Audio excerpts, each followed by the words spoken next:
আইপিএলের মাঝপথে হঠাৎ থমকে গেলেন ম্যাক্সওয়েল। টুর্নামেন্ট থেকে স্বেচ্ছায় নির্বাসন নিলেন মারকুটে এই ব্যাটার। কিন্তু হঠাৎ নিজ থেকেই কেন সরে দাঁড়ালেন তিনি? অভিমান করেই কি তিনি এমনটি করলেন, নাকি এর পেছনে লুকিয়ে রয়েছে অন্য কোনো রহস্য? এ সকল প্রশ্নের উত্তর নিয়ে উষারবাণী স্পোর্টস থেকে আমি মেহেদি হাসান আছি আপনাদের সাথে। মূলত বাজে পারফর্মের কারণেই আইপিএল থেকে অনির্দিষ্টকালের জন্য সরে দাঁড়িয়েছেন অস্ট্রেলিয়ান অলরাউন্ডার গ্লেন ম্যাক্সওয়েল। এবারের আইপিএলে যারা এখন পর্যন্ত ব্যর্থ হয়েছেন তাদের মধ্যে সবার প্রথমে নাম থাকবে ম্যাক্সওয়েলের। চলতি আসরে একেবারেই ছন্দে নেই অস্ট্রেলিয়ার এই অলরাউন্ডার।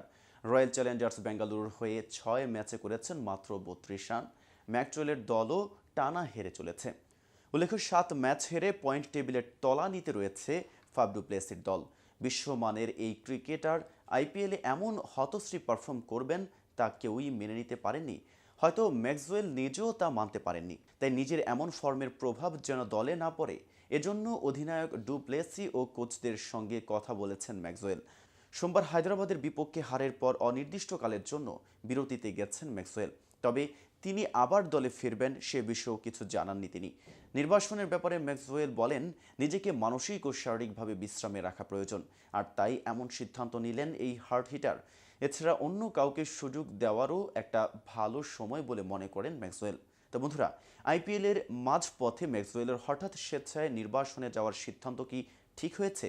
ভিডিওটিতে কমেন্ট করে আপনার মূল্যবান মতামত জানাবেন।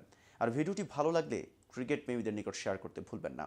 আজ এ পর্যন্তই। এতক্ষণ সাথে থাকার জন্য ধন্যবাদ। নিত্য নতুন সকল আপডেট পেতে উষারবাণী স্পোর্টসের সাথেই থাকুন।